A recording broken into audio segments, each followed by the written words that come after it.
Hi hello good evening everyone. అందరు బాగున్నారు అనుకుంటున్నాను.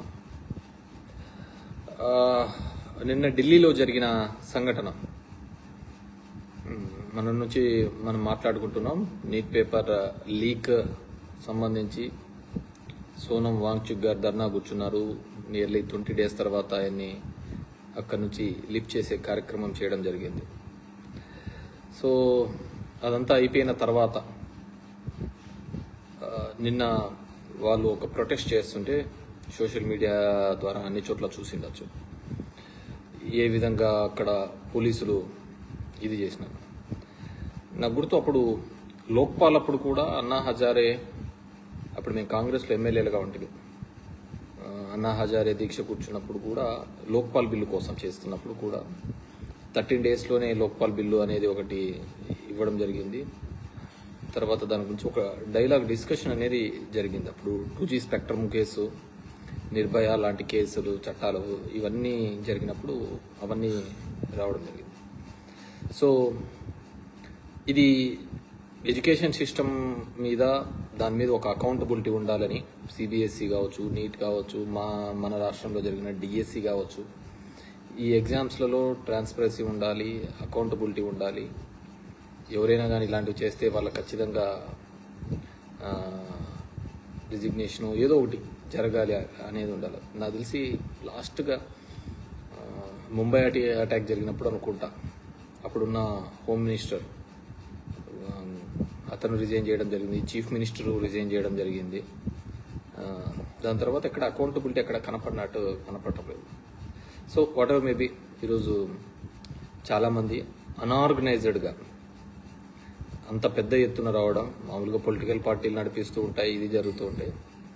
మన చుట్టుపక్కల దేశాల్లో ఇలాగా బాగా జరిగినాయి. కింద శ్రీలంకలో కావచ్చు, పక్కన నేపాల్లో కావచ్చు, బంగ్లాదేశ్లో కావచ్చు, అన్ని చోట్ల కూడా జెంజీస్ రావడం జరిగింది. గవర్నమెంట్ని తలకిందులు చేసే పరిస్థితి చూడడం జరిగింది. ఇప్పుడు ఒక ఇనిషియేట్ చేసినారని నేను అనుకుంటున్నాను. సో గవర్నమెంట్ కూడా ఇప్పుడైనా సరే దానికి ఎవరైతే బాధ్యులో ఒక కఠినమైన చట్టాలు తీసుకొని వచ్చి పొలిటికల్ వెండేటాతో వాళ్ళను వీళ్ళను ఇరికిచ్చే కార్యక్రమాలు కాకుండా ఖచ్చితంగా ఒక మంచి చట్టాలు తీసుకొని రావాలనుకుంటున్నాను. దీంట్లో నాకు అనిపించినది ఏంటంటే,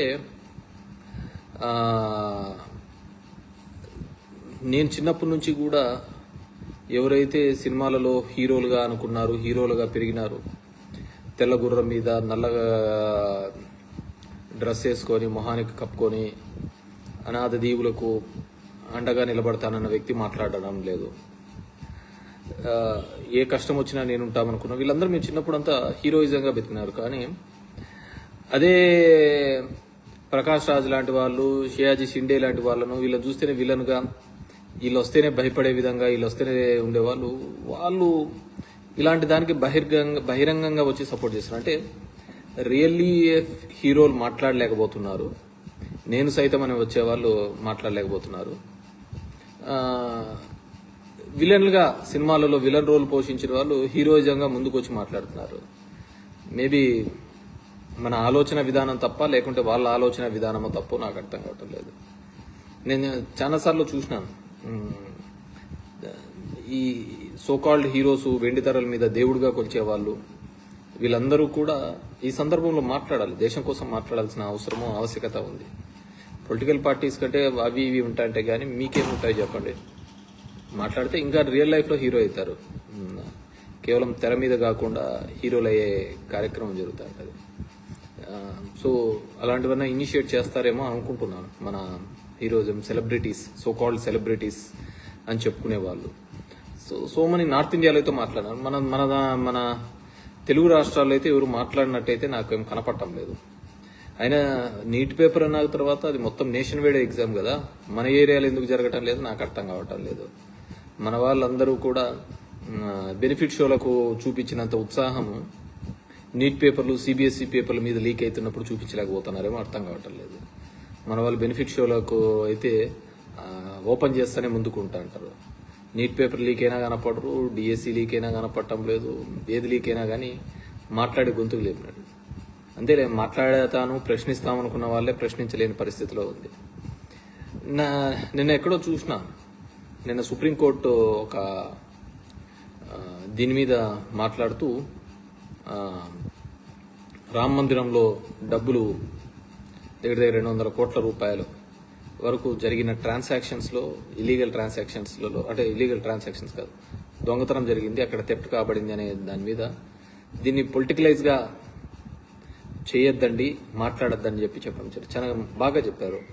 కానీ అదే సుప్రీంకోర్టు జడ్జెస్ కానీ ఎవరైనా కావచ్చు, ఈ దేశంలో దేవుళ్ళ మీద ఓట్లు అడగద్దని, అది రాముడి మీద కావచ్చు, అల్లా మీద కావచ్చు, ఈ జేసస్ మీద కూడా కావచ్చు, అడగకూడదని కూడా ఒక గట్టిగా చేస్తే దేశం ఏమైనా ముందుకు పోయే అవకాశాలు ఉంటాయని నేను అనుకుంటున్నాను.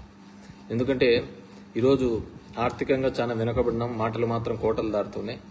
మొన్నటి వరకు శ్రీలంక అనుకునేది కూడా ఈరోజు మళ్ళీ బాగా డెవలప్ అయింది, పక్కనున్న బంగ్లాదేశ్లో బాగా జరుగుతుంది.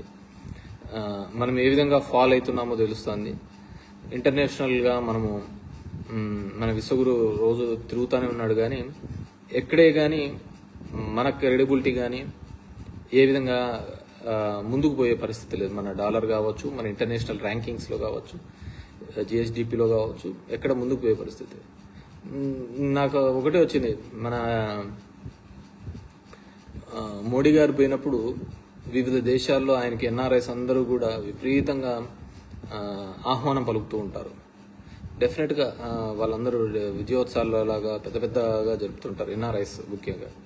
డెఫినెట్గా ఎందుకంటే వాళ్ళకి హ్యాపీనే, ఇక్కడ రూపాయి వాల్యూ పెరుగుతుంది, వాళ్ళు సంపాదించిన ఏదన్నా 5 ఏళ్ళు కన్నా ఇక్కడ ఉంటే కన్నా వాళ్ళు ఇక్కడికి వచ్చినప్పుడు డెఫినెట్గా వాళ్ళకు ఉపయోగపడుతుంది కాబట్టి ఉన్నారు. కానీ మన దేశ పరిస్థితి ఏంది, మన దేశం ఏ విధంగా వెళ్ళిపోతుంది, హెల్త్లో కావచ్చు, ఎడ్యుకేషన్ సెక్టార్లో కావచ్చు, ఏ విధంగా ఇబ్బంది పెడుతున్నారు. నాకు తెలిసి ఇంకా జెన్జీస్ వీళ్ళు ఆలోచించుకోలేదు. మా రాష్ట్రంలో 17 మెడికల్ కాలేజ్ ప్రైవేట్కి అప్పచెప్పాలని చూసినారు అని చెప్పేసి, అది ఎంత పెద్ద స్కామ్ అని చెప్పేసి చూసినారు. అది తెలిస్తే మేము 1 కోటి సంతకాలు కాదు, ఇంకా 2 కోట్ల సంతకాలు వస్తాయేమో. ఈ విధంగా కూడా జరుగుతుందా, ఎడ్యుకేషన్ ఈ విధంగా బేరం పెట్టి అమ్ముతారా అని చెప్పేసి, ఎడ్యుకేషన్ సిస్టమ్ని ఈ విధంగా అమ్ముతారా అని చెప్పేసి, 99 పైసలకు ఉచితంగా ఇస్తున్న భూములు, ఇవన్నిటిని గురించి చూస్తే ఇది. బట్ నేననేది ఏమిటంటే, ఈ రామ జన్మ భూమిలో రామ మందిరంలో జరిగిన అవకతవకల గురించి ఇక్కడ ఉన్నటువంటి అనాపోలోజెటిక్ సనాతని మాట్లాడకపోవడం నిజంగానే బాధాకరం. ఇప్పుడైనా మిగతా వాళ్ళందరికీ, సో మతం పేరు మీద, దేవుని పేరు మీద ఈ దేశంలో జరుగుతున్న రాజకీయాలు, మన రాష్ట్రంలో జరుగుతున్న రాజకీయాలు అర్థమవుతాయని నేను అనుకుంటున్నాను. ఇది అంటే ఎవరి విశ్వాసాలు వాళ్ళకు ఉంటాయి, ఎవరి విశ్వాసాలను మనం కించపరచాల్సిన అవసరం లేదు. అదేవిధంగా దేశం పురోగతి వైపు అడుగులు వేయడానికి ప్రభుత్వాలు తీసుకుంటున్న స్టెప్స్ ఏమున్నాయని చెప్పేసి, పొద్దున్న లేచిన నుంచి గొడ్డలి పార్టీ అని, అది పార్టీ అని, ఇది పార్టీ అని చెప్పేసి చెప్పేదాని బదులు ప్రోగ్రెసివ్గా ఎంప్లాయ్మెంట్ విషయంలో, ఎడ్యుకేషన్ విషయంలో దేశంలో కావచ్చు, రాష్ట్రంలో కావచ్చు తీసుకుంటున్న అడుగులు ఏ విధంగా ముందుకు పోతున్నాయని చెప్పేసి ప్రతి ఒక్కరు ఆలోచించుకోవాల్సిన అవసరం ఉంటుంది. బట్ ఏదేమైనప్పటికీ కూడా నిన్న జరిగిన అంశము ప్రతి ఒక్కరూ ఖండించాల్సిన విషయం. ప్రతి ఒక్కరూ ఆలోచించి ఇది చేయాల్సింది. ప్రభుత్వంలో ఉన్న వాళ్ళు కూడా దీంట్లో దేశజాలు పోయేది ఏముంటుంది చెప్పు. రాహుల్ గాంధీ చెప్పాడనో, సీజేపీ చెప్పిందనో, ప్రతిపక్షాలు చెప్తున్నాయో, జనం అడుగుతున్నారో మాడుస్తే మనము ఇబ్బంది పడతాము అనే పరిస్థితి ప్రభుత్వాలు ఆలోచించకూడదని నేను అనుకుంటున్నాను. సో డెఫినెట్గా దానిలోకి అందరికీ కూడా మనం ఎవరైతే ఉన్నామో అకౌంటబిలిటీగా ఉన్న వాళ్ళు ఖచ్చితంగా చర్యలు తీసుకోవాలి. నేను చూసి ఆ వీడియో క్లిప్లో ఒక తండ్రి తన ఆవేదన చెప్తున్నాడు, తన కొడుకు ఈ విధంగా చనిపోయినాడు అని చెప్పేసి. చిన్న చిన్న పిల్లలు, ఆడపిల్లలు దెబ్బలు తింటున్నారు. ఎందుకు దెబ్బలు తింటారు, వాళ్ళకి ఏం పట్టింది?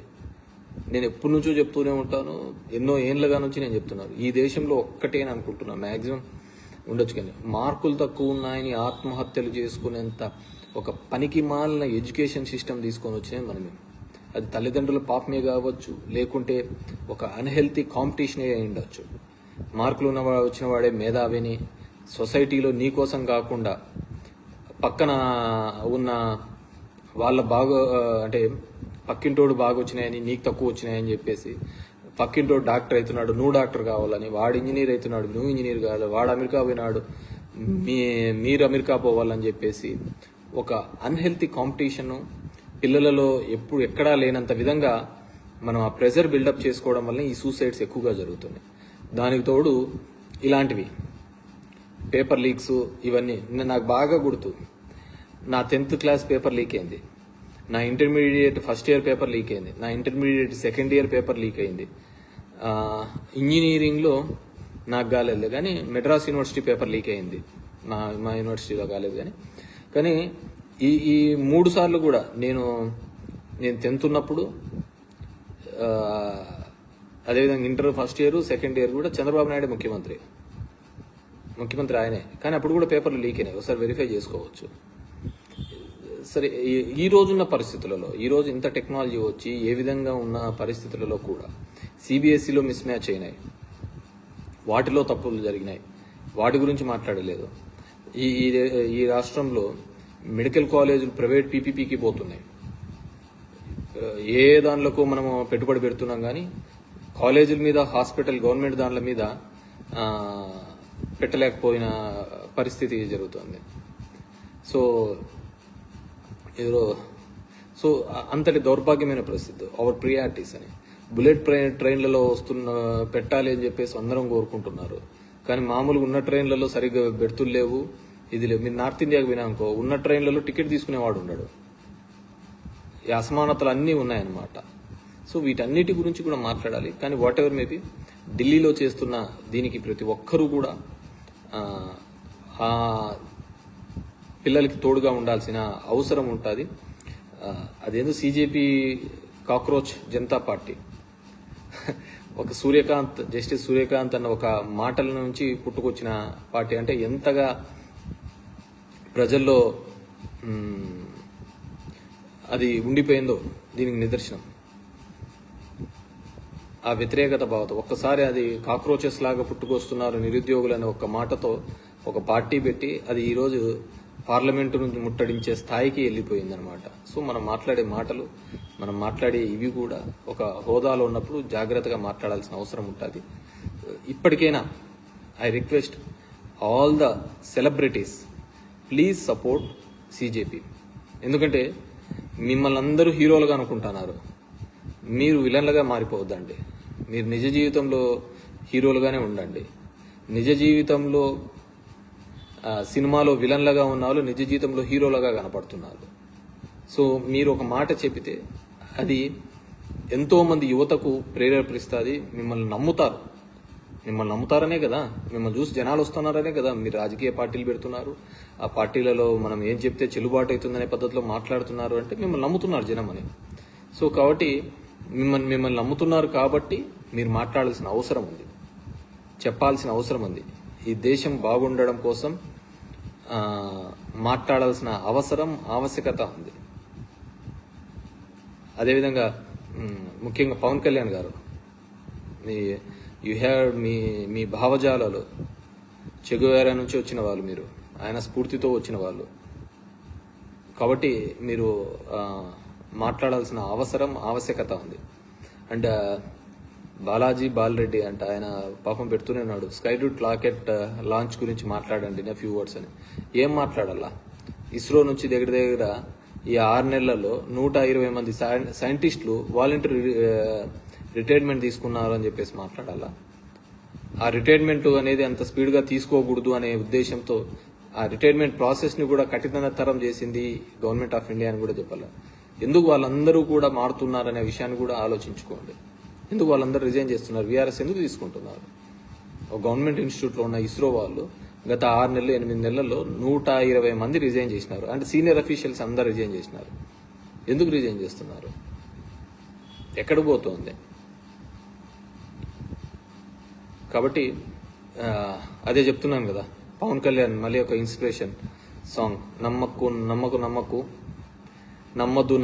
నాయకుల్ని నమ్మద్దు, మతాల మీద గొడవలు పెట్టే నాయకులను అస్సలే నమ్మద్దు అని చెప్పి పవన్ కళ్యాణ్ ఇన్స్పిరేషన్స్ అందరికీ ఉండాలని చెప్పేసి, ఆ ఇన్స్పిరేషన్స్తో ఆయన కూడా ఉండాలని చెప్పేసి, అదేంటంటే ఫస్ట్ జానీలో ఆయనే తీసిన సినిమా, నాకు తెలిసి ఆయనే రాసుకుంటాడు ఆ పాట కూడా. కానీ కాలక్రమేణా ఆయనలో మార్పులు రావడంతో ఇవన్నీ జరుగుతూ ఉన్నాయి. ఆయన కూడా మార్చాలి. అండ్ ఎవరైతే ఈ ఉద్యమంలో ఫైట్ చేసినారో వాళ్ళందరూ కూడా, ఎవరైతే ఫైట్ చేసినారో ఈ దీంట్లో వాళ్ళందరికీ కూడా మరొకసారి జై హింద్. మీరందరికీ కూడా మాలాంటి వాళ్ళందరూ కూడా అండగా ఉంటారు. ఈ దేశం అంతా కూడా మీకు తోడుగా ఉంటుందని చెప్పేసి తెలియజేసుకుంటున్నాను. Thank you very much.